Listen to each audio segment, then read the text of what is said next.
magnificence, que la gloire te revienne, que l'honneur te revienne. Ma prière devant ton trône, Adonai, que tu parles à nos cœurs ce soir. Bénis ton Église, bénis ce peuple, Père éternel. Bénis les internautes. Plaise à toi, Seigneur éternel, de me oindre par ton Esprit Saint. Plaise à toi, Seigneur éternel, Dieu de gloire, de déposer sur ma tête ton huile sainte. Fais de moi un homme à la langue exercée. Seigneur, que chacune de paroles qui sortira de ma bouche, éternel Dieu de gloire, soit comme une sémence, Seigneur éternel Dieu de gloire, qui portera le fruit dans le cœur de chacun d'entre nous. Dans le nom de Jésus, je prie que toute enveloppe, Seigneur éternel Dieu de gloire, qui empêche au cœur à recevoir la parole de Dieu, cette sémence incorruptible se déchire. Que le Saint-Esprit exerce au ministère de convaincre le cœur et le transformer de vie. Abba Père, nous te promettons gloire, honneur, louange, puissance, majesté. Au nom de notre Seigneur Jésus-Christ, nous avons ainsi prié avec de multiples actions de grâce. Amen. Amen, amen. Je vous prie de répandre vos places. Que Dieu nous bénisse abondamment. Pouvez-vous m'aider à saluer votre voisin? Saluez-moi la merveilleuse personne qui est juste à vos côtés. Alléluia. Gloire à Jésus. Nous vous saluons dans le Seigneur Jésus-Christ. Que la paix de notre Seigneur garde nos cœurs en Christ Jésus et que le Seigneur parle à nos cœurs ce soir. Amen, amen. Le mercredi, nous avons commencé une nouvelle série d'enseignements de ce mois d'août autour du thème « Vous avez appris qu'il a été dit, mais moi je vous dis ». Vous avez appris qu'il a été dit, mais moi je vous dis. Eh bien, je ne saurais pas ce soir revenir sur tout ce que nous avons dit le mercredi par la grâce de Dieu. Mais je vous demanderai, si vous n'étiez pas au culte le mercredi, vous pouvez aller sur YouTube. Le message du mercredi, nous l'avons déjà publié. Vous pouvez le suivre sur Facebook. Et je crois que le Seigneur ne manquera pas à te bénir. Alléluia. On va lire la parole de Dieu. Matthieu chapitre 5 toujours. Matthieu chapitre 5. Aujourd'hui, nous lirons le verset 27, le verset 28, le verset 29 et le verset 30. Matthieu chapitre 5, du 27e au 30e verset. Merci d'honorer la parole de Dieu. Matthieu chapitre 5, du verset 27 au verset 30. Vous y êtes? Nous pouvons lire ensemble 1, 2, 3, go. Vous avez appris qu'il a été dit, tu ne commettras point d'adultère. Mais moi, je vous dis que quiconque regarde une femme pour la convoiter a déjà commis un adultère avec elle. Où ça? Dans son cœur. On y va? Si ton œil droit est pour toi une occasion de chute, arrache-le et jette-le loin de toi. Car il est avantageux pour toi quand un seul de tes membres périsse et que tout ton corps et ton corps entier ne soit point jeté dans la géhenne.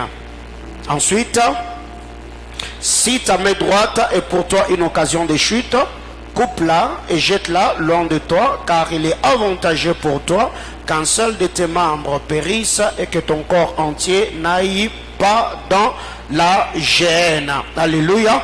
On acclame la parole du Seigneur. Je vous prie de répandre vos places. Que Dieu bénisse les saintes écritures. Vous avez appris qu'il a été dit, tu ne commettras point d'adultère. Mais moi je vous dis que quiconque regarde une femme pour la convoiter a déjà commis un adultère avec elle, pas avec quelqu'un d'autre, avec elle dans son cœur. Si ton œil droit est pour toi une occasion de chute, arrache-le et jette-le loin de toi, car il est avantageux pour toi qu'un seul de tes membres périsse et que ton corps entier ne soit pas jeté dans la géhenne. Et si ta main droite est pour toi une occasion de chute, coupe-la et jette-la loin de toi, car il est avantageux pour toi qu'un seul de tes membres périsse et ton corps tout entier n'aille pas dans la géhenne. Bien-aimés dans le Seigneur, le mercredi par la parole de Dieu, nous avons partagé la parole du Seigneur et j'ai béni le Saint-Esprit pour ceux qui nous ont écrit sur Facebook, sur WhatsApp, ceux qui ont été édifiés par le message apporté le mercredi.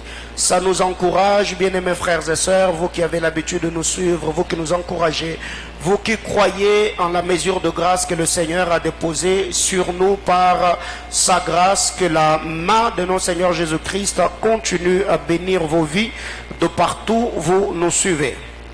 Alléluia. Bien-aimés frères, en lisant les livres saints, en lisant la parole de Dieu, en lisant la Bible, vous allez vous rendre compte que tout ce que le Seigneur a dit dans ces livres saints a trait au cœur. Tout ce que Dieu a dit, la marche d'Israël, la vie de l'Église, le reproche, les promesses, les bénédictions, les alliances, tout tourne autour du cœur. Et il y a une chose ici, en lisant la parole de Dieu, nous l'avons dit le mercredi, que le but de cet enseignement vient pour reprogrammer. Cet enseignement vient pour réorienter. Cet enseignement vient pour recadrer. Cet enseignement vient pour faire tomber le paradigme mentaux. Ce que nous avons en nous comme de forteresses qui se sont déjà érigées dans nos systèmes de pensée. Et quand le Seigneur envoie sa parole, la parole de Dieu vient pour reprogrammer, vient pour réorienter, la parole de Dieu vient pour recadrer, la parole de Dieu vient pour consoler, mais aussi la parole de Dieu vient pour nous transformer. C'est le but même de la parole de l'évangile, parce que nous avons dit, nous ne venons pas à l'église pour nous marier, parce que l'église du Seigneur n'est pas une agence maritale. L'église du Seigneur est constituée des adorateurs, pas des hommes et des femmes pleureuses. Ça veut dire des personnes qui viennent à l'église qui ne font que pleurer. Seigneur, donne-moi de mariage, Seigneur, donne-moi l'emploi, Seigneur, donne-moi ceci, donne-moi cela. Non, l'église du Seigneur est constituée par des adorateurs, des hommes sauvés, rachetés par le sang précieux de Jésus-Christ. C'est que l'apôtre Pierre appelle une maison sainte, l'édifice du Dieu d'Abraham. Et quand nous venons à l'église, nous venons d'abord pour entendre la parole de Dieu. Pas d'abord pour que cette parole nous bénisse en premier, mais pour que cette parole nous change, que cette parole nous restaure, que cette parole nous régénère et transforme notre être intérieur. Parlant de l'être intérieur, je fais allusion à l'homme intérieur. Bien dans le Seigneur, en lisant la parole de l'évangile que nous venons de lire, Jésus dit, vous avez appris qu'il a été dit, tu ne commettras point d'adultère. Mais moi je vous dis, celui qui regarde une femme avec l'intention de la connaître, ou celui qui regarde une femme et la convoite, cet homme-là a déjà commis l'adultère avec elle dans son cœur. Et le mot adultère utilisé ici a deux sources, en hébreu, en grec plutôt. Le premier mot, c'est moïkeia. Moïkeia qui s'écrit comme M-O-I-C-H-E-I-A.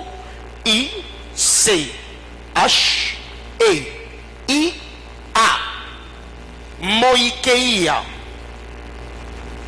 Le mot adultère du grec moïkeia, première source moïkeia. Moïkeia veut dire être infidèle à Dieu. Moïkeia veut dire être infidèle à Dieu. Moïkeia fait allusion à la vie d'impureté. Moïkeia, c'est un homme impur ou ceux qui vivent dans l'impureté. Autre chose, moïkeia fait allusion à l'apostasie ou à la léthargie spirituelle, l'abandon de la foi, le refroidissement spirituel. moikeia. Donc quand on parle de l'adultère, premier mot ou première source, il y a le mot moikeia. Moikeia a trait à l'infidélité. Quand un homme devient infidèle dans son alliance avec le Seigneur, quand un homme commence à vivre dans une vie d'impureté, quand un homme tombe dans l'apostasie, il est dans le moikeia. Et deuxième mot, c'est porneia. Porneia, porneia, porneia qui s'écrit comme P-O-R-N-E-I-A.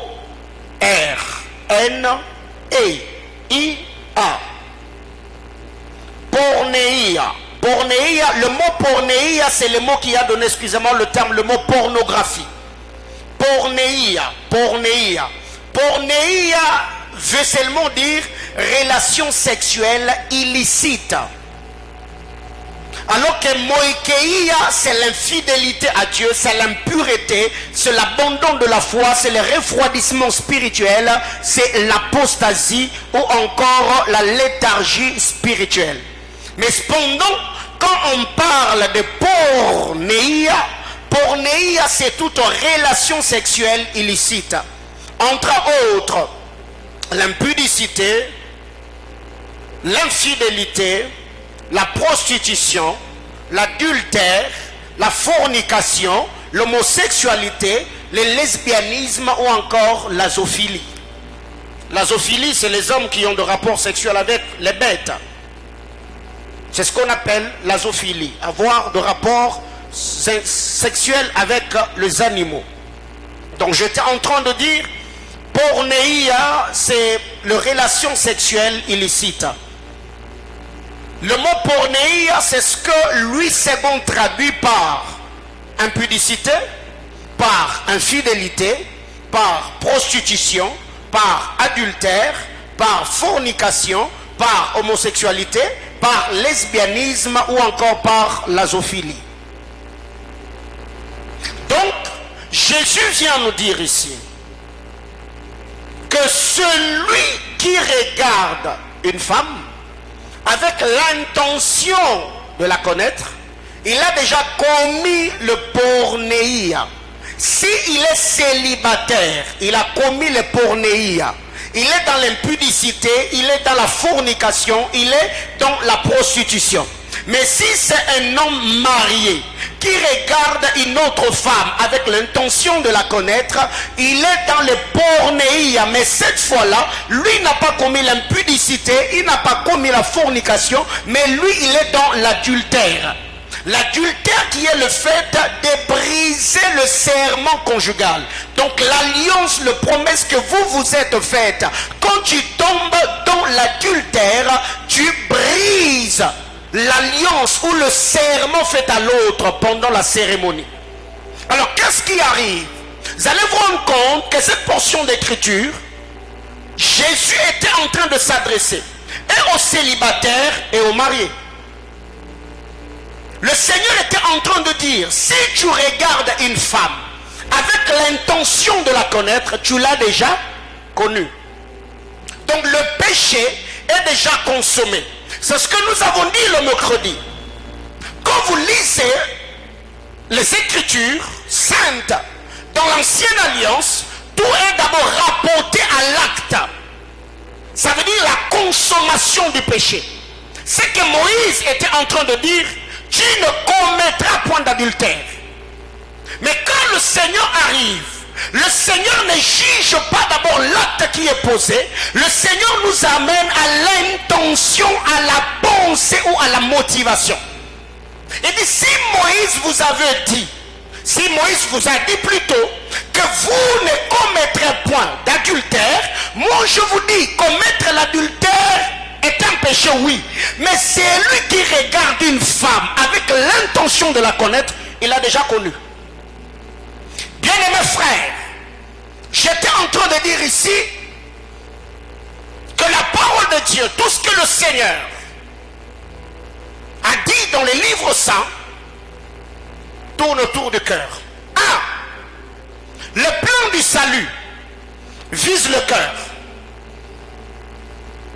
Le salut de l'homme, Dieu vise le cœur. Romains chapitre 10, du verset 8 au verset 10. Romains chapitre 8. Romains chapitre 10, du verset 8 au verset 10. La Bible clare. Que dit-elle donc? La parole est près de toi, dans ta bouche et dans ton cœur. Or, c'est la parole de la foi que nous prêchons. Merci la presse. Le verset 9. Si tu confesses de ta bouche le Seigneur Jésus, et si tu crois dans ton cœur que Dieu l'a ressuscité de mort, tu seras comment? Sauvé. Le verset 10.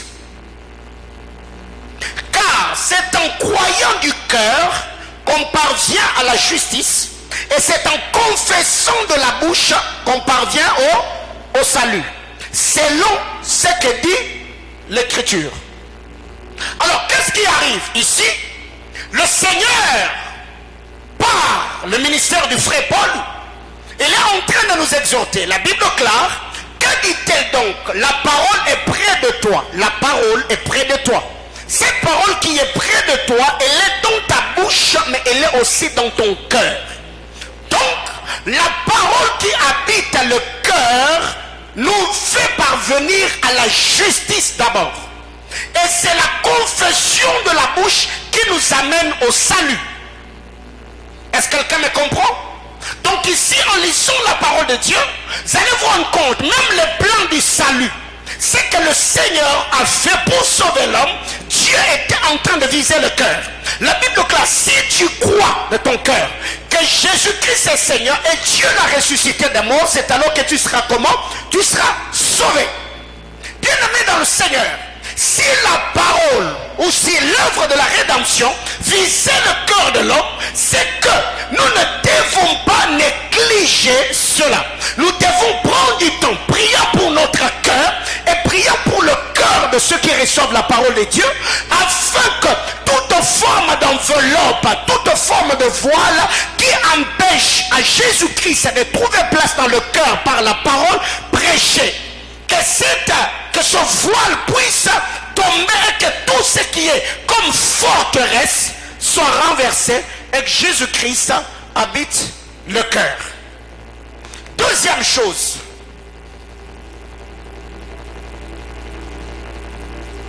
en lisant la parole de Dieu, Matthieu chapitre 15, le verset 8. Matthieu chapitre 15, le verset 8. Ces peuples m'honorent des lèvres, mais son cœur est éloigné de moi. L'égarement, l'apostasie, le refroidissement spirituel ou encore la léthargie spirituelle, c'est également lié au cœur. Jésus dit, ces peuples m'honorent des lèvres, mais son cœur est éloigné de moi. Qu'est-ce que le livre saint nous raconte dans l'histoire de Salomon? Un roi chapitre 11, le verset 4. C'est un culte d'enseignement le vendredi. Un roi chapitre 11, le 4e verset. Un roi 11, 4. À l'époque de la vieillesse de Salomon, ces femmes inclinèrent son cœur vers d'autres dieux. Et son cœur ne fut point tout entier à l'Éternel. Ça, c'est ce qui attire mon attention. Ce n'était pas à la jeunesse, non, à la vieillesse de Salomon. La jeunesse, c'est le début de notre marche avec le Seigneur. Le temps de la conversion. Le temps où notre cœur est tout entier à l'Éternel. Le temps où nous appartenons en entièreté à l'Éternel. Le temps de notre consécration. Le temps de notre sanctification. La Bible clare, ce n'était pas en ces temps-là que Salomon a abandonné Dieu. La Bible clare, à l'époque de la vieillesse de Salomon, les femmes inclinèrent son cœur vers d'autres dieux et son cœur ne fit point tout entier à l'Éternel. Donc, Salomon n'avait pas abandonné Dieu totalement, mais seulement le Seigneur n'était plus celui qui dirigeait l'entièreté de la vie de Salomon. Ça veut dire, Salomon avait un amour partagé. Il adorait les dieux étrangers, mais il servait aussi le Seigneur. C'est ce qui arrive arrive très souvent où vous voyez beaucoup de gens, au même moment il veut être, au même moment il est spirituel, au même moment il est charnel.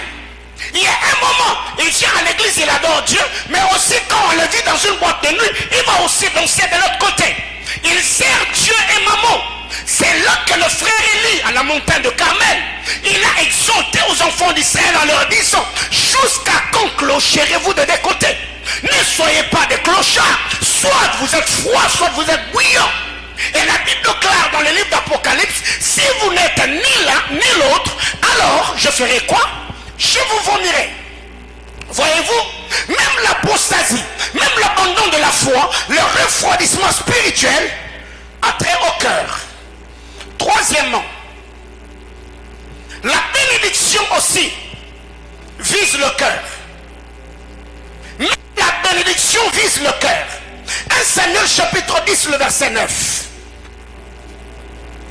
Presse, 1 Samuel chapitre 10, le verset 9. 1 Samuel chapitre 10, le 9e verset.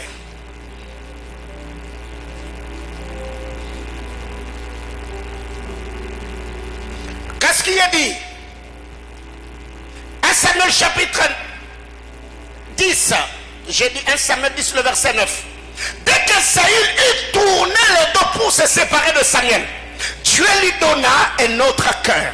Et tous ces signes s'accomplirent le même jour. Donc l'accomplissement de signes, l'accomplissement de paroles prophétiques libérées sur Saül était conditionné par une chose, c'est que Dieu a fait quoi? Il lui a donné un autre cœur. Dieu a changé son cœur. C'est ce que Samuel lui a dit. Dès que tu m'auras quitté, tu rencontreras une garnison de prophètes. L'esprit de l'Éternel te saisira.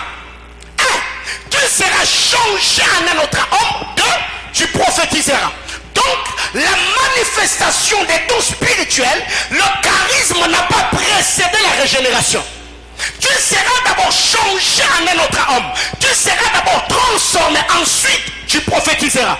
Donc, avant que le Saint-Esprit ne touche ta bouche pour te donner le parler en d'autres langues, il va d'abord transformer ton cœur pour que tu appartiennes à Dieu.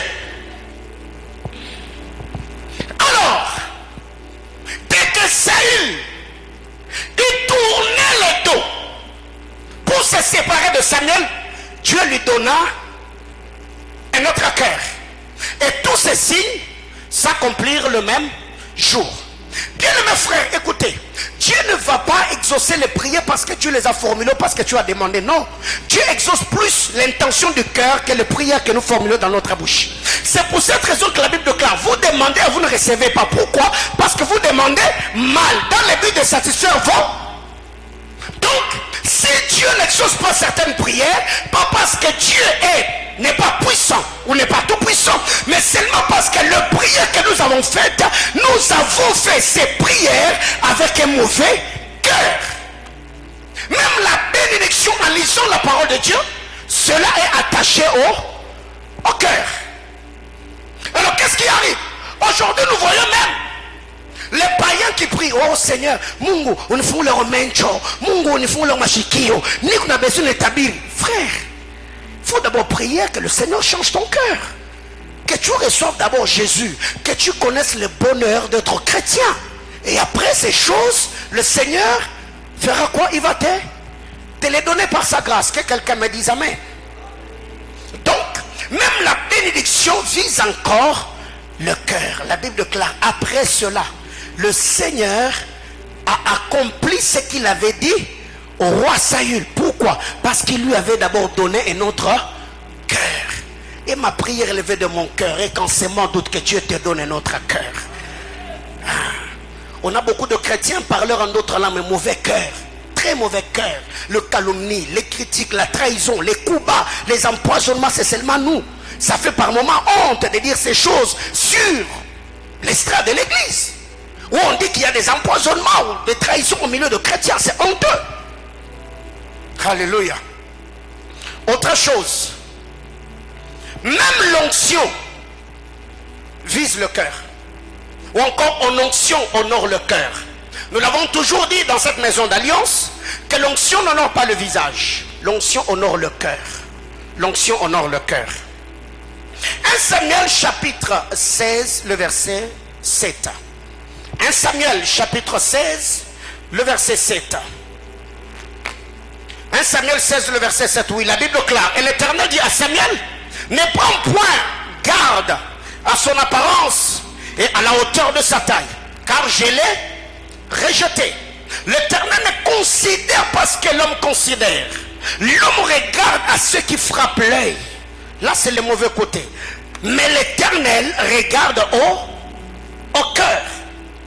Ici, on est en train de parler de notre père David. Et quand vous allez dans la parole de Dieu, dans Actes des Apôtres chapitre 13, le verset 22, la Bible clare, le Seigneur a fait cette déclaration: j'ai trouvé David, l'homme selon mon cœur, qui accomplira toutes mes volontés. Ne peut accomplir la volonté de Dieu pas seulement celui qui a les capacités de Dieu, mais beaucoup plus celui qui a le cœur de Dieu. Il y a beaucoup de gens aujourd'hui qui pensent qu'ils accompliront la volonté de Dieu parce qu'ils ont leur capacité. Qu'est-ce que j'appelle capacité? Don spirituel, onction, talent, habileté. Ce n'est pas les talents ou les habiletés qui vont nous permettre d'accomplir les volontés de Dieu, mais d'abord le cœur. Quand je parle du corps, je fais allusion à la nature, à la vie de Dieu qui habite en nous par le Saint-Esprit. C'est ce qui fera que le Seigneur, habitant dans ton cœur par le Saint-Esprit, te dote des capacités qui vont te permettre de lui ressembler, et c'est la ressemblance sous la nature de Christ en toi qui fera que l'Esprit te confère les capacités, les dons, le talent, l'onction, les habiletés pour que tu puisses avoir une vie au standard élevé. Que quelqu'un me dise amen. L'Éternel dit à Samuel, ne prends point garde à son apparence, à la hauteur de sa taille, car je l'ai rejeté. Et si vous allez vous rendre compte sur Saül et David, le Seigneur a choisi les deux rois. Le premier roi d'Israël, Saül, et le deuxième roi d'Israël, David.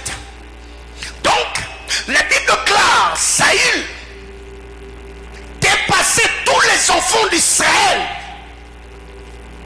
de la tête. Donc, il était un homme élancé. Il avait la taille impressionnante, imposante, si je peux le dire ainsi.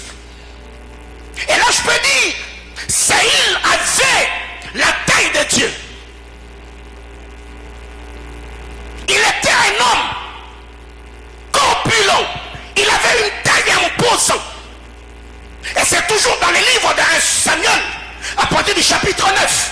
La Bible clare, il dépassait tous les enfants d'Israël. Donc en Israël, quand on répertoriait un homme élancé, personne ne pouvait s'égaler à Saül, fils de Kis. Il avait la taille de Dieu. Quand tu regardes Saül, tu dis waouh, que cet homme est élancé, cet homme est corpulent. Mais cet homme, malgré la taille, la capacité, les habiletés, qu'est-ce qu'il a fait? Il a fini par trahir l'alliance. Et quand le Seigneur arrive, il dit non, non, non, non, le premier choix je l'avais fait selon la taille, mais cette fois-ci Samuel, l'homme regarde ceux qui frappent l'œil. Je ne cherche plus ceux qui ont une taille imposante. Je suis maintenant en train de chercher celui qui a le cœur, parce que le cœur finira par donner la taille.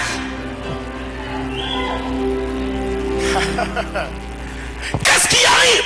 David n'avait pas la taille de Saül.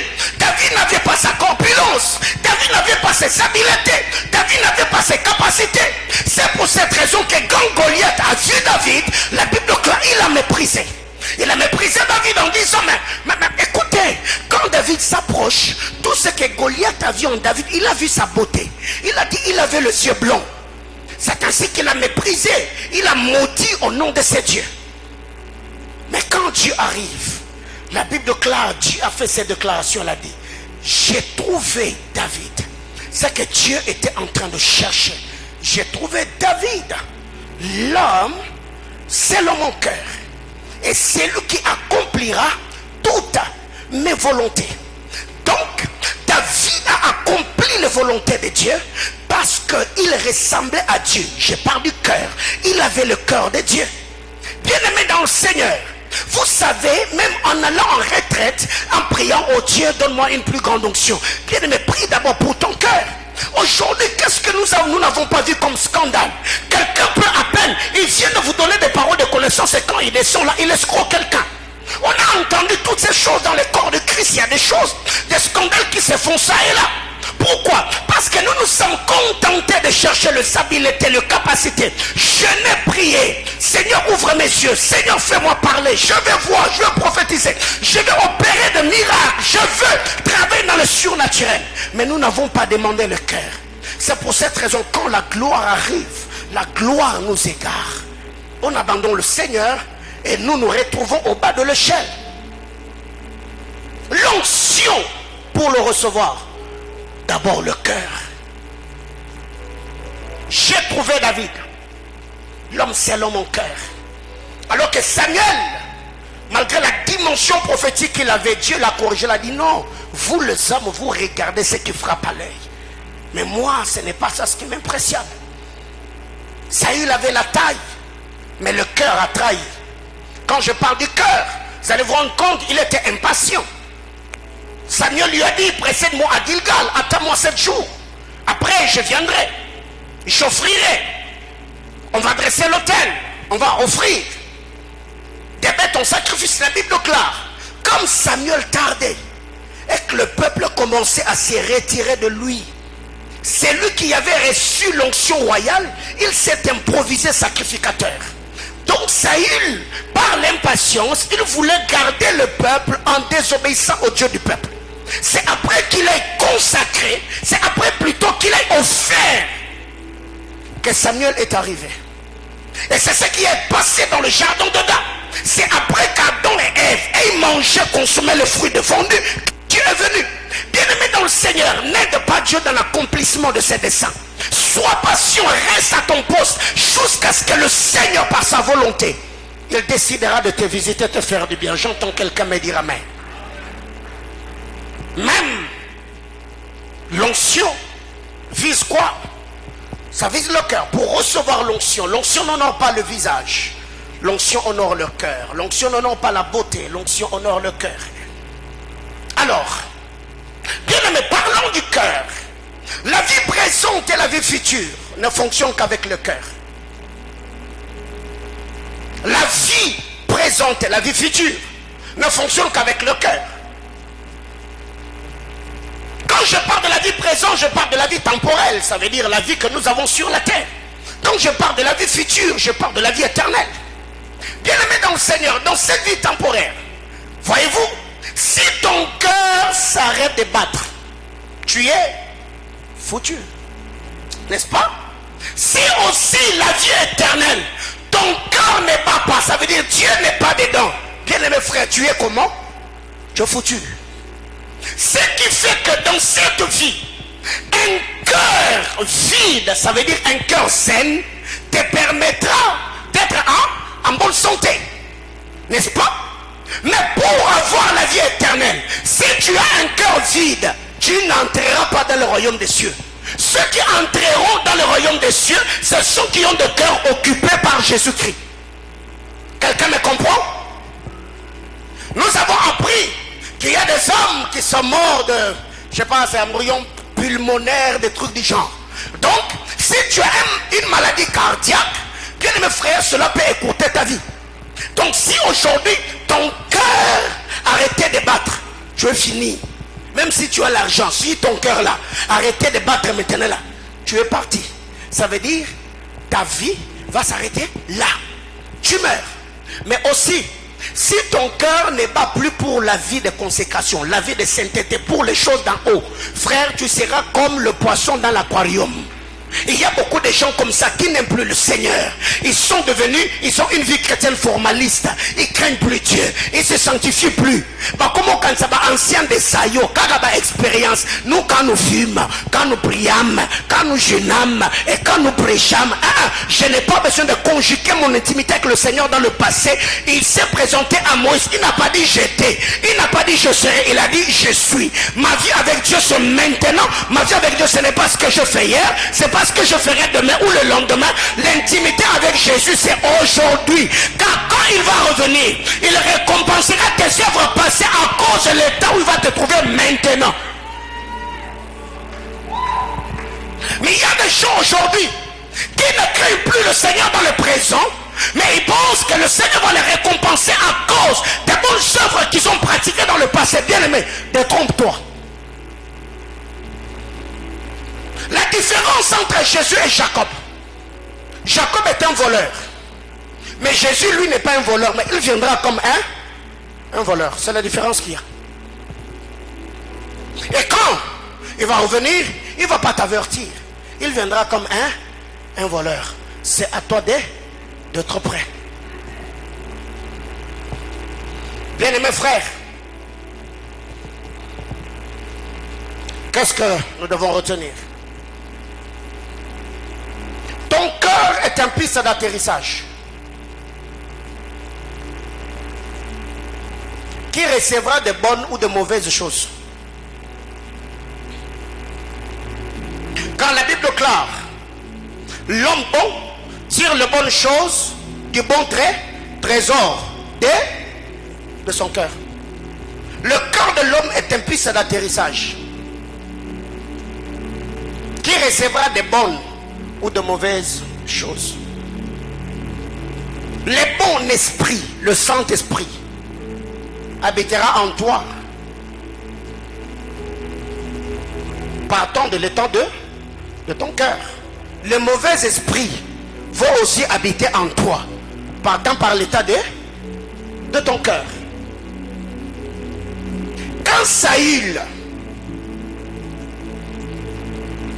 avait un cœur sain, c'est l'onction de Dieu qui planait sur sa vie.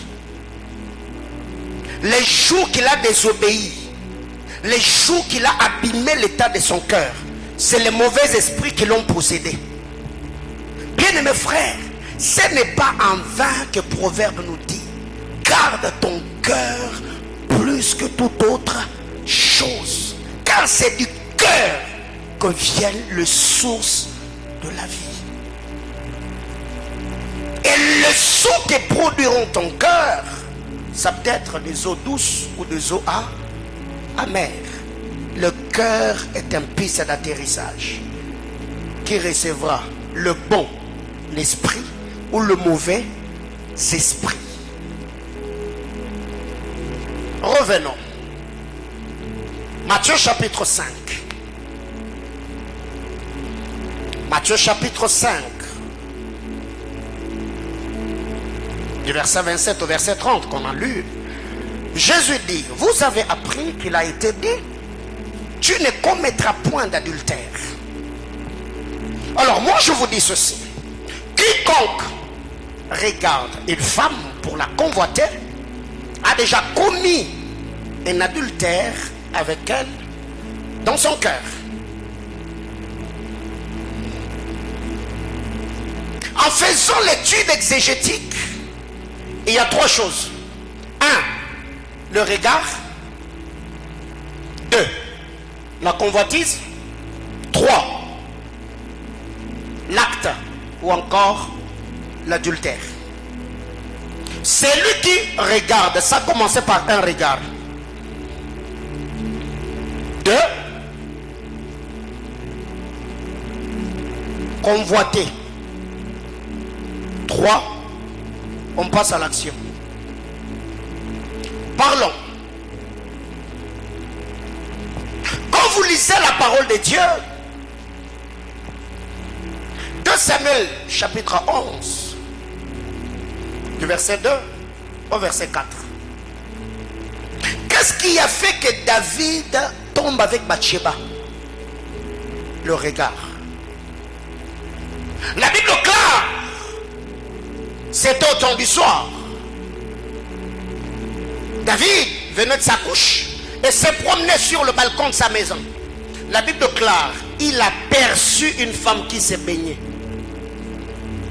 Après avoir regardé Bathsheba, la Bible déclare, David vit qu'elle était belle de taille et belle de figure.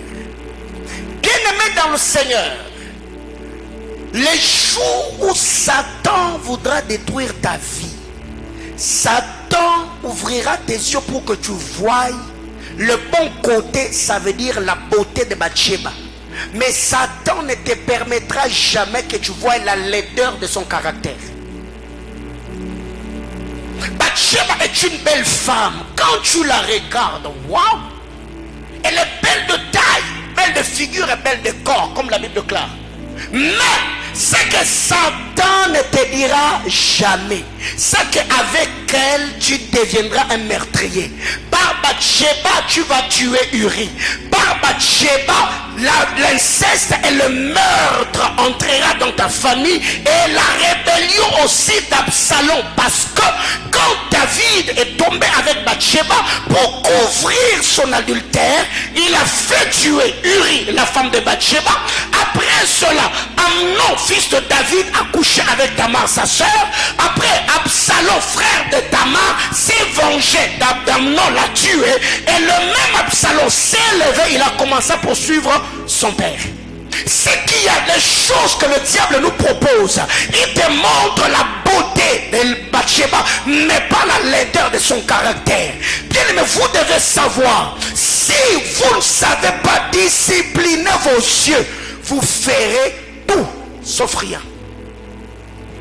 Jésus dit, c'est lui qui regarde le regard qui regarde une femme avec l'intention de la connaître, ou c'est lui qui regarde une femme pour la convoiter. Combien d'hommes aujourd'hui sont pervers? Ils sont des pensées souillées. Il peut se mordre les lèvres même en plein culte. Il peut être là pendant que les autres sont en train d'offrir. Lui déjà, il est en train même de confesser les péchés. Seigneur, pardonne-moi. Quoi? Le regard. Si tu regardes, pas que tu as commis l'adultère, non. Si tu regardes une femme avec l'intention de la connaître, tu l'as déjà connue. Tu es déjà tombé. Combien de gens aujourd'hui ont des pensées souillées parce que vous ne savez pas discipliner vos yeux, vous ne savez pas discipliner vos coups. Il y a des gens, il n'a pas de véhicule, mais il a des rétroviseurs. Je dirais pas spirituel, mais satanique. Quelqu'un, on peut même les cogner, on peut les cogner. Il y a une femme qui vient dans cette direction et lui va dans l'autre direction. Après, il va regarder.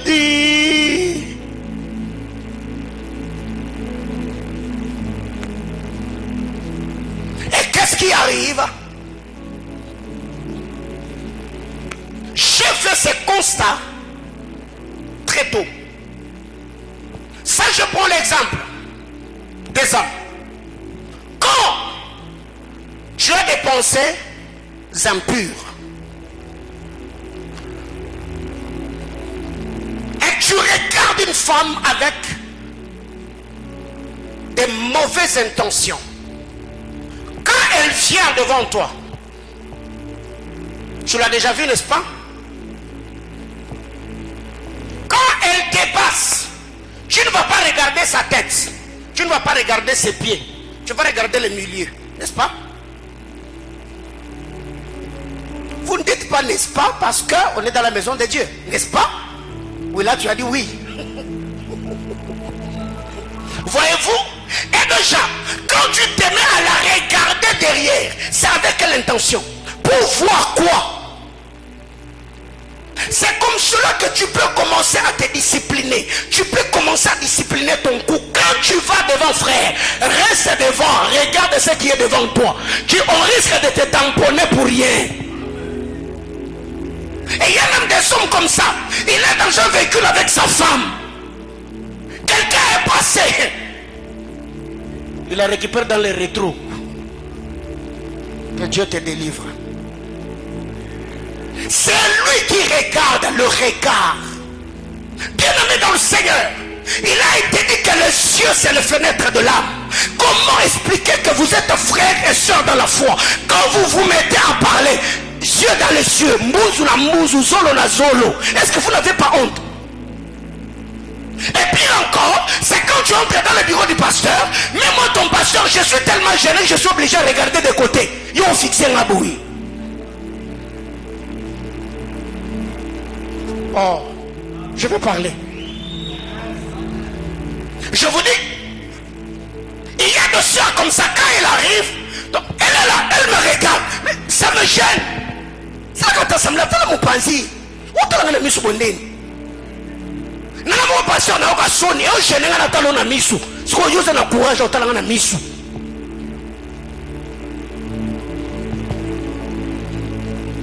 Oh. La Bible déclare, défends ta cause, justifie-toi, toi-même. Alléluia. Alors, bien mes frères, vous devez apprendre à faire quoi? À vous discipliner. C'est lui qui regarde une femme.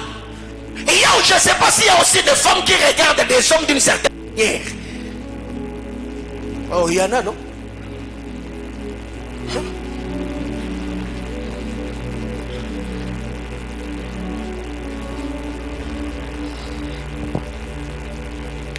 Alors, qu'est-ce que Jésus nous dit? C'est lui qui fait quoi? Qui regarde. Le regard.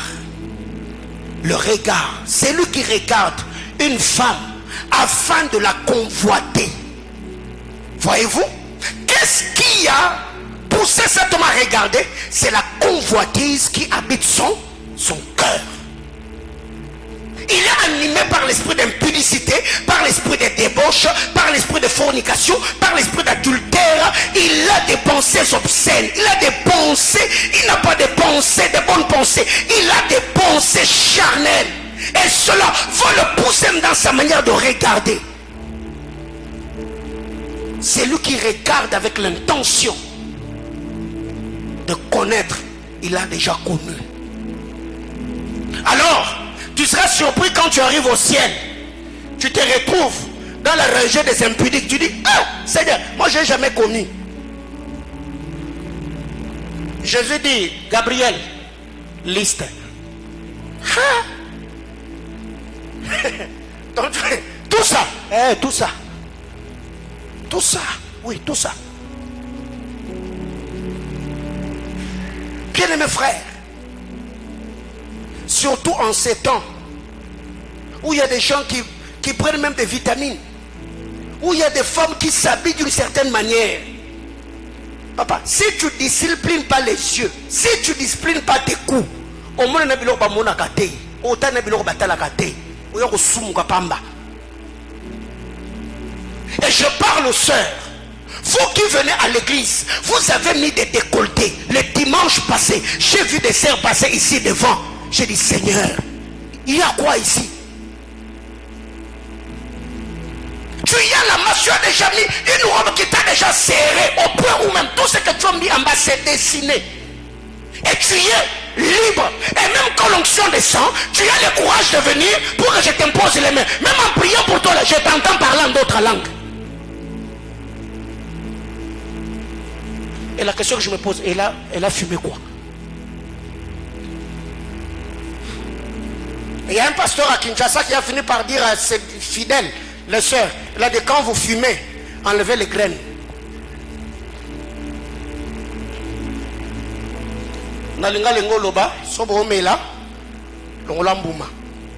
Encore plus que toi, il faut enlever le grain.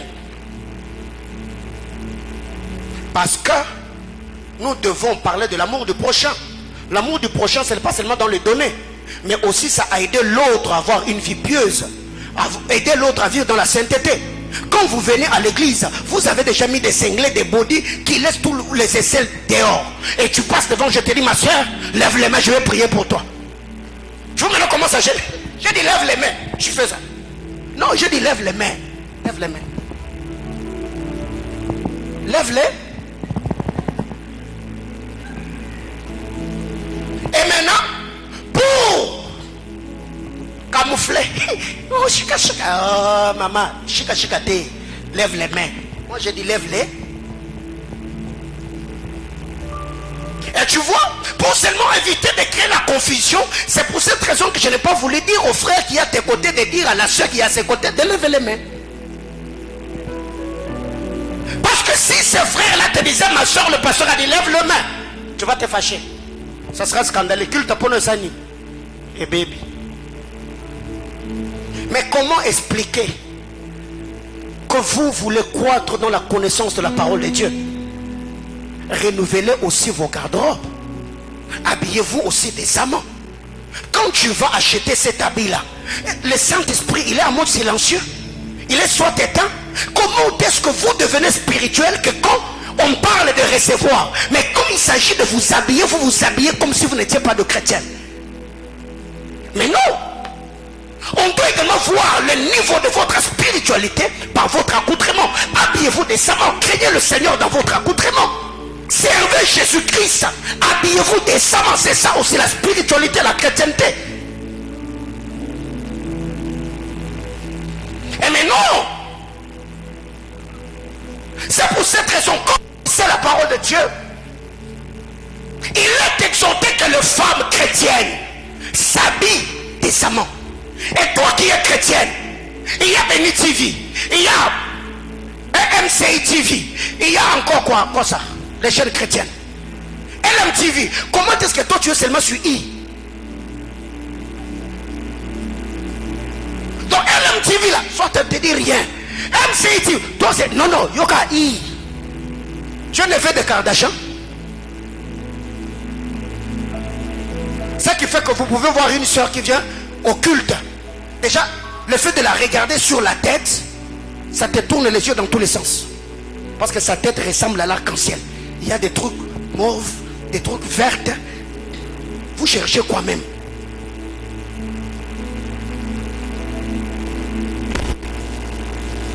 Le regard, regardez.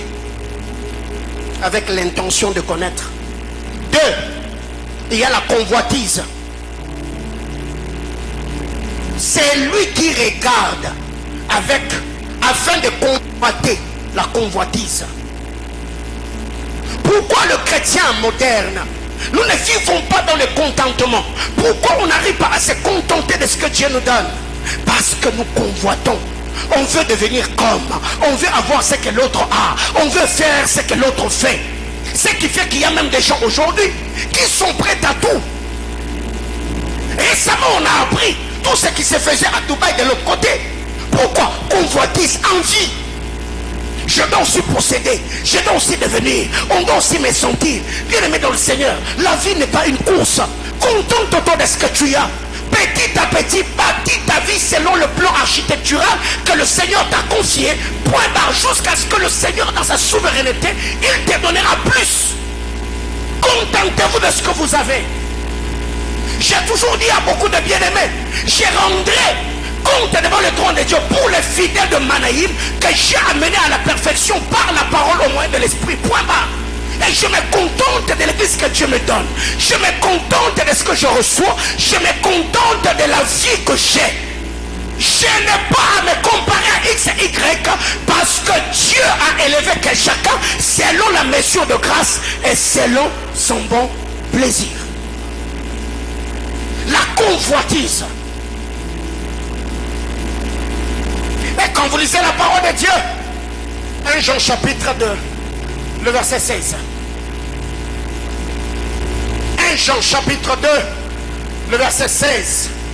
On nous parle de 3 types de convoitise. 1 Jean chapitre 2, le verset 16. Car tout ce qui est dans le monde, 1. La convoitise de la chair. 2. La convoitise de Dieu. 3.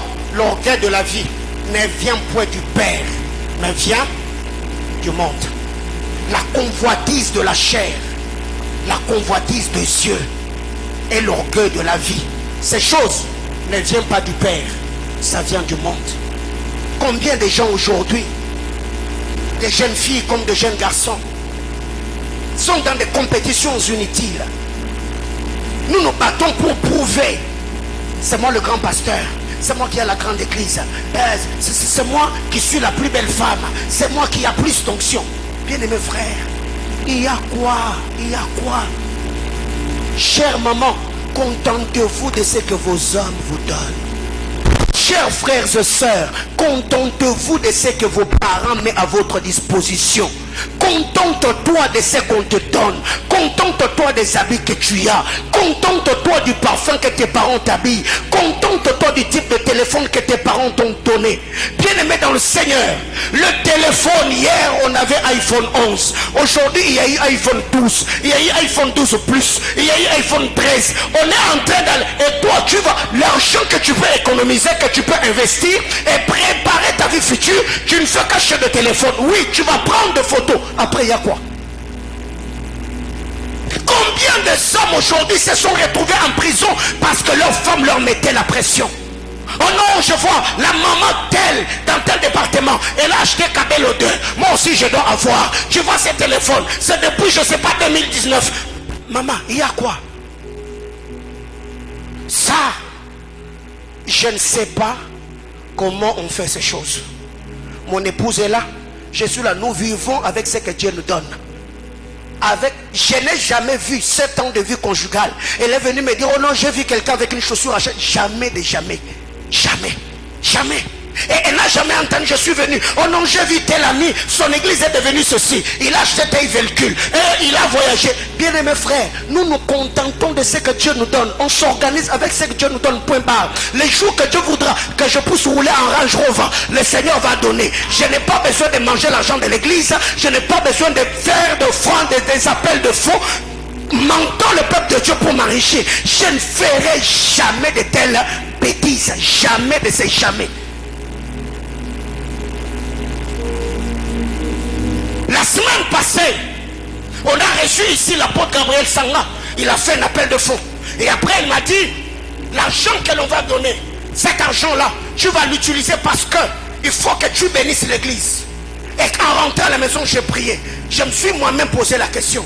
Comment est-ce que ces gens-là peuvent donner l'argent? Moi-même, je prends tout cet argent-là. Alors que l'extension de Colosie, nous avons besoin d'ouvrir une église qui va bénir de vie. J'ai dit, je ne prendrai même pas $1. Tout cet argent-là, je l'ai donné à l'église. On va envoyer le pasteur qui ira à Colosie. Mais j'ai de besoin. Je pouvais aussi prendre cet argent, l'utiliser pour mes propres besoins. Je me dis, jamais frère. Il y a des disciplines, si vous les perdez, vous êtes foutus, vous êtes perdus. Il y a des choses que vous pouvez faire quand votre conscience clean devant Dieu. Ou quand cette église, quand je dis, je n'ai jamais demandé l'argent à quelqu'un depuis que je suis pasteur. Je n'ai jamais utilisé les offrandes de cette église pour m'acheter même un sac de farine. Je n'ai jamais fait des affaires avec quelqu'un dans cette église. Quelqu'un qui peut me dire, pasteur, tu me dois. Jamais, jamais. Bien mes frères, si vous avez appris qu'il y a des hommes de Dieu qui escroquent, il y a aussi des hommes de Dieu qui sont sincères, honnêtes et intègres, craignant Dieu. Et parmi ces hommes de Dieu là, je fais partie. La convoitise, convoiter. Elle s'est mariée, moi aussi, il faut que je me marie. Tu commences à mettre la pression à la fille, au garçon d'autrui. Épouse-moi, épouse-moi. Il y a quoi? Épouse-moi, moi j'ai pas d'argent. Donne-moi alors l'argent, je vais t'épouser. Donne-moi. L'autre là, quand ils ont organisé leur mariage, la soirée c'était au chapiteau de Pullman. Et nous aussi, on va au chapiteau de Pullman. Papa, s'il n'y a pas, vous venez ici, je vous bénis. Vous prenez 10 personnes, vous allez chez Psaro, vous mangez la pizza. Vous allez aussi à Pullman, on vous prend des photos. Vous allez chez vous à la maison. La vie continue. La vie continue. La convoitise de Dieu, convoitise de la chair, l'orgueil de la vie. Il faut que je possède. Ils doivent sentir. Il y a même des parents qui envoient leurs enfants en Europe, tout en sachant que cet enfant-là, déjà dans sa tête, il n'est pas posé. Cet enfant-là ne va pas craindre le Seigneur de l'autre côté. Mais pour que ça fasse beau, moi j'ai des enfants en Europe. Quel type d'enfants? Des fumeurs, des chanvres, des vendeurs de drogue. Seulement pour être à Europe et à paradis, tes frères. C'est pas le paradis, c'est pas le paradis. C'est pas le paradis. Je peux encore manger des herbes amères tout en sachant que Jésus-Christ est ici. Qu'avoir des friandises sur la table alors que ta conscience te condamne et te culpabilise. Je l'ai toujours dit. Ouais. Vous venez ici. Au nom d'Adi, Dieu m'a soutenu. J'ai obtenu le diplôme de licence avec mention grande distinction. Dis-nous comment tu as fait.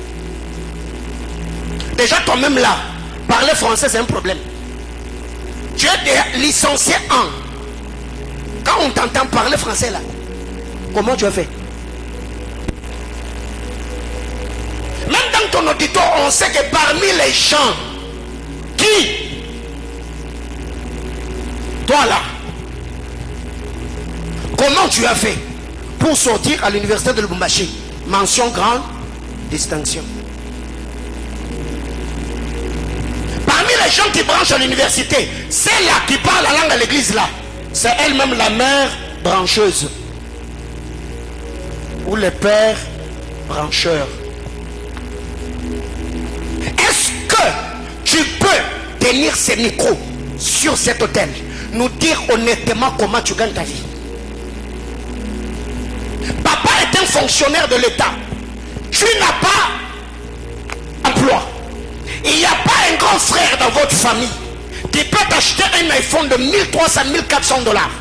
Tu n'es même pas dans une relation officielle. Même pas une relation de fiançailles officielle. Et d'ailleurs, le fiancé que moi je connais, il n'est même pas à mesure de t'acheter le téléphone de 300 dollars. Comment tu as fait pour avoir un iPhone 12 plus? On ajoute Max Pro. Comment tu as fait? Et à ce genre de questions, la réponse c'est un chant. Mungu ni mwema.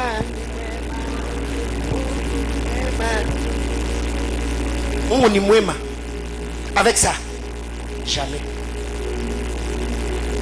Voyez-vous, c'est lui qui commence à faire quoi? À regarder. Pour faire quoi? Pour convoiter. La convoitise. Bien aimés frères, contentez-vous de ce que vous avez. Contentez-vous de ce que Dieu vous donne. Battez-vous pour gagner honnêtement vos vies. Frère, je n'ai pas honte du haut de la chair. Mon épouse est là. J'ai dit, on n'a jamais, on est là. On n'a pas de dette de quelqu'un. Jamais. J'ai jamais fait des business avec quelqu'un. Quelqu'un qui peut m'appeler pour me dire, pasteur, tu me dois. Jamais. Jamais. J'ai jamais demandé la chair ou j'ai dit à quelqu'un, donne-moi la chair parce que n'a jamais.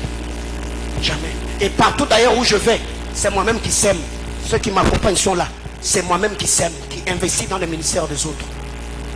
Bien-aimés frères, il est grand temps, de la même manière qu'il y a des gens qui critiquent le pasteur en disant que le pasteur, ce sont des mafieux, ce sont des voleurs. Il est aussi grand temps que nous puissions dire à ces gens-là, tous les pasteurs ne sont pas voleurs, tous les pasteurs ne sont pas cupides, tous les pasteurs ne sont pas adultères, tous les pasteurs ne sont pas impudiques, tous les pasteurs ne sont pas envieux.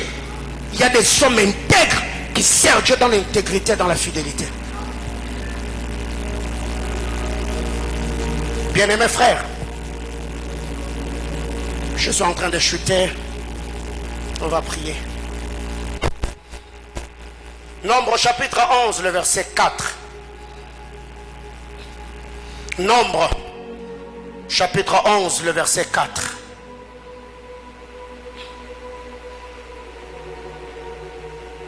La Bible déclare: le ramassis des gens qui se trouvaient au milieu d'Israël fut saisi de convoitise. Le ramassis qui se trouvait au milieu d'Israël fut saisi de convoitise.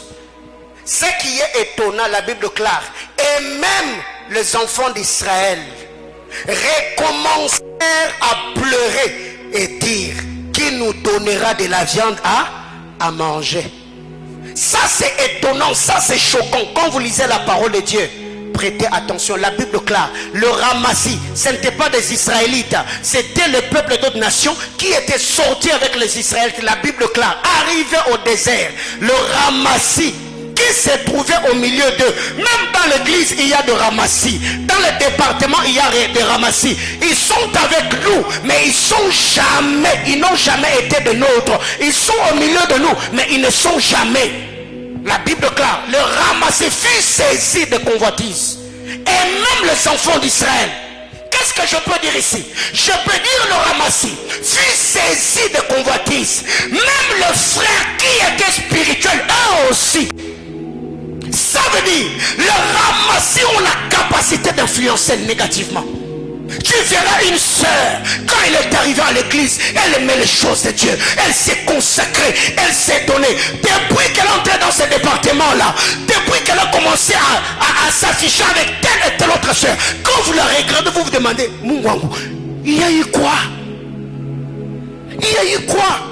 Chers parents, vous devez toujours observer vos enfants. Depuis que ton garçon a commencé à traîner avec ces garçons-là, est-ce qu'il a gardé les valeurs que vous lui avez communiquées? Si vous sentez que ça ne va pas, arrêtez.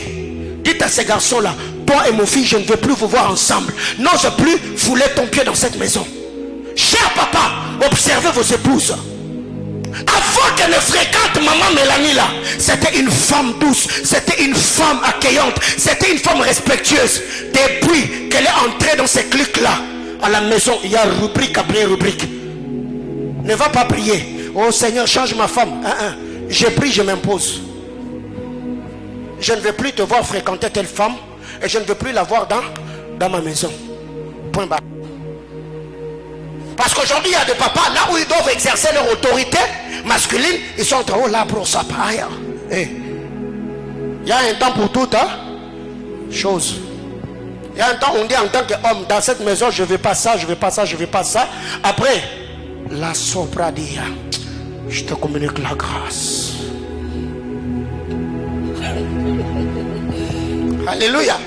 Tu t'imposes, après tu pries pour elle. Seigneur, au-delà de ce que j'ai donné comme ordre, j'ai pris que son esprit, son cœur se soumettent. Ouais.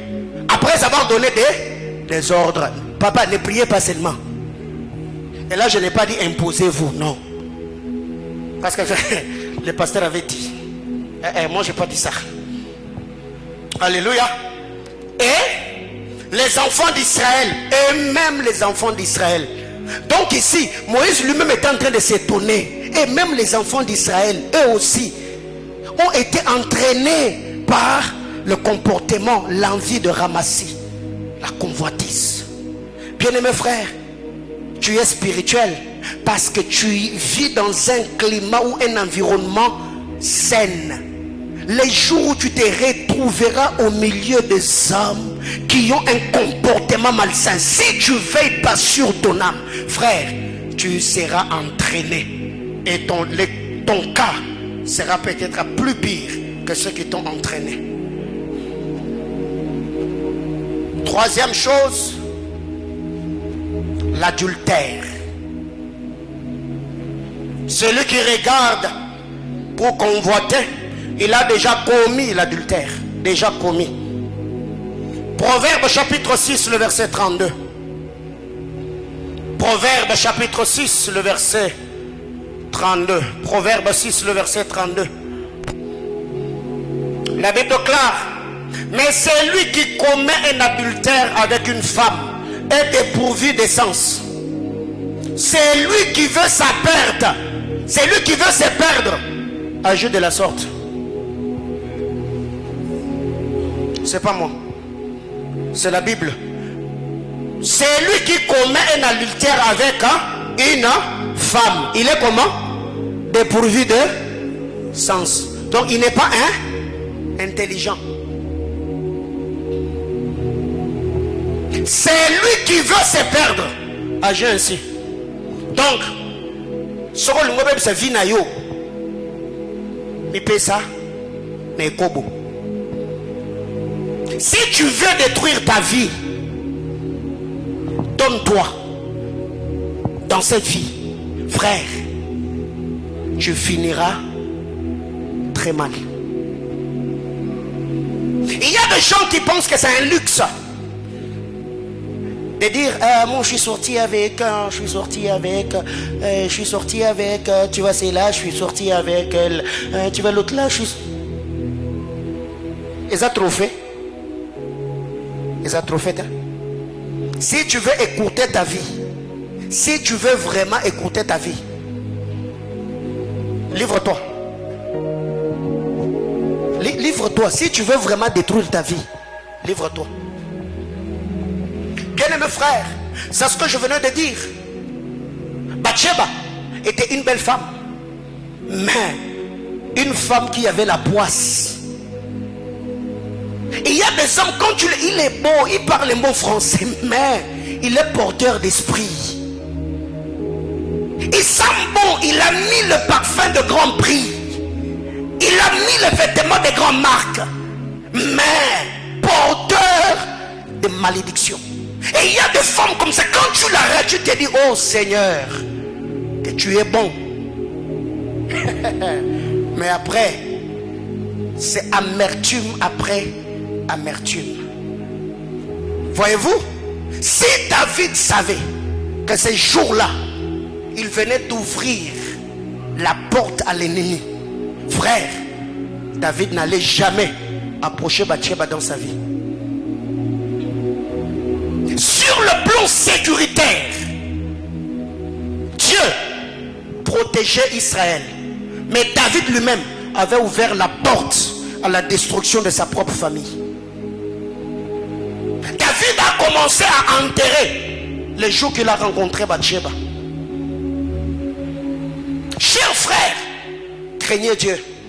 Chères sœurs, craignez Dieu. Tu peux voir cet homme-là, il est beau, il est élégant, il est éloquent, il est convaincant. Mais il peut bousiller toute ta vie. Vous savez, ceux qui sont aujourd'hui séropositifs, s'ils savaient que ces jours-là, c'est les jours qu'ils allaient attraper la maladie, je ne pense pas qu'ils allaient oser passer à l'acte. Jamais. Tu vois, par moment, ce que tu fais là, tu le fais parce que tu ne penses jamais aux conséquences. Ouais. Le diable, quand il est venu parler à Adam et Ève, il a dit à Ève, si vous mangez, vous touchez à l'arbre défendu, l'arbre a la capacité d'ouvrir les yeux, n'est-ce pas, et de vous donner de la connaissance. Mais ce que Satan n'avait pas dit, c'est que Dieu va vous maudire. Vous serez chassés du jardin d'Éden. Ça, Satan ne va pas te dire. Il va seulement te montrer le bon côté, le plaisir que ça donne, la joie que ça procure. Mais il te dira jamais tu vas tomber grosse, tu iras avorter, ça va te compliquer. Et quand tu voudras te marier, tu n'auras pas des enfants. Ça, Satan ne va pas te dire. Il va seulement te dire non, donne-toi, tu auras téléphone, tu auras habit, tu auras plaisir. Bien-aimés, nous l'avons toujours dit, manger à l'arbre défendu, l'arbre de la connaissance du bien et du mal, est succulent dans sa consommation, mais trop amer dans sa digestion. Le péché est succulent quand tu le consommes, oui, mais le temps de digérer, ça devient trop amer. C'est comme le rouleau dans la bouche d'Ézéchiel. Quand Ézéchiel a mangé le rouleau, c'était tout comme le miel, mais quand c'est arrivé dans les entrailles, c'était trop amer. Frère, je m'arrête là ce soir en disant ceci. Nous devons veiller sur le cœur. Et Jésus dit, si ton œil droit est pour toi une occasion de chute, arrache. Si ta main droite est pour toi une occasion de chute, coupe. Pourquoi seulement Jésus a parlé de l'œil droit? Pourquoi il a parlé de la main droite? Donc, cela, ce sont des membres du corps qui sont importantes. Mais parce que je veux avoir une intimité avec Dieu. Et si Jésus n'était pas en train de demander à ses contemporains de faire l'automutilation, non. Il ne les a pas demandé de se mutiler. Mais Jésus était seulement en train de leur dire, tout ce qui peut être bon et nécessaire pour vous, si cela commence à devenir une occasion de chute, débarrassez-vous. Et Jésus n'a pas dit, jetez le plus près. Non, il dit, jette là où ça? Loin de toi. Parce que nous ne sommes pas de champs qui doivent retourner vers ceux qu'ils ont vomi. Jette-le loin de toi. Autrement dit, pour que tu n'aies plus l'occasion de les récupérer, il faut que ça aille loin. Il y a des amis qui sont comme des yeux droits dans vos vies. Il y a des gens qui sont comme des bras droits. Frère, vaut mieux que tu te sépares avec cette personne-là, à condition que ta vie et ton intimité avec le Seigneur soient intactes. Il y a des amis qu'on ne fréquente plus. Il peut être marié, mais toute le fois quand vous êtes ensemble, tu sens que la manière de... Il dénigre les femmes, il méprise les femmes, il raconte toujours des choses qui te poussent aussi. Papa, séparez-vous. mon ami quand tu respectes mon alliance et tu respectes mes principes. Quand je sens que tu veux me sortir dans la présence de Dieu, moi et toi, il n'y a pas amitié. Il n'y a pas. Bien-aimés frères, je m'arrête là en disant ceci à l'église. Le cœur est une source. Selon Proverbe chapitre 4, le verset 23. Garde ton cœur plus que tout, car c'est de ce cœur que vient la source de la vie. Matthieu chapitre 15, du verset 18 au verset 20. La Bible classe, c'est du cœur que vient le meurtre, les impudicités, la fornication et tout ce qui va avec. Le cœur est un piste d'atterrissage. 2. Veille à ce que ton cœur ne parle pas plus que ta bouche. Veille à ce que ton cœur ne parle pas plus que ta bouche. Deutéronome chapitre 8, le verset 17. La Bible clare, gardez-vous de dire dans votre cœur, c'est ma force qui m'a acquéri ces richesses. Non. Il y a des gens, sa bouche n'a rien dit, mais son cœur est tellement bavard. Veille à ce que ton cœur ne parle pas plus que ta bouche. Les jours où le cœur d'Osias a parlé, Osias s'est perdu. 2 Chroniques chapitre 26, le verset 16. Les jours que le cœur d'Osias a parlé, Osias s'est perdu. La Bible clare, c'est quand il est devenu puissant que son cœur s'éleva pour le perdre. Daniel chapitre 5, le verset 20. Quand le cœur du roi Belteshazzar a parlé, il s'est retrouvé dans la brousse, trempé par la rosée d'en haut, vivant comme une bête, parce que le cœur avait parlé. Bien-aimés frères, le dimanche, je continuerai avec cette même série d'enseignements. Pour ce soir, je m'arrête là. Mais lorsqu'il fut puissant, son cœur s'éleva. Daniel chapitre 20, 5, le verset 20. Mais lorsque son cœur s'éleva et que son esprit s'endurcit jusqu'à l'arrogance, il fut précipité de son trône royal et dépouillé de sa gloire. Quand? Pas quand une armée adverse l'a attaqué. Non. Lorsque son cœur s'est levé et lorsque son esprit s'est endurci jusqu'à l'arrogance. Bien-aimé, un homme arrogant, il a un cœur qui a gonflé. Parce que la Bible classe, c'est de l'abondance du cœur que la bouche fait quoi? Que la bouche parle. Quand tu vois un homme, tout c'est autour de lui. Quand non. Le cœur a quitté là. Son cœur commence à loger ici. C'est la folie déjà.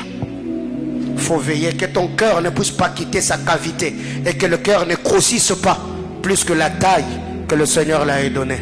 Que Dieu nous bénisse abondamment.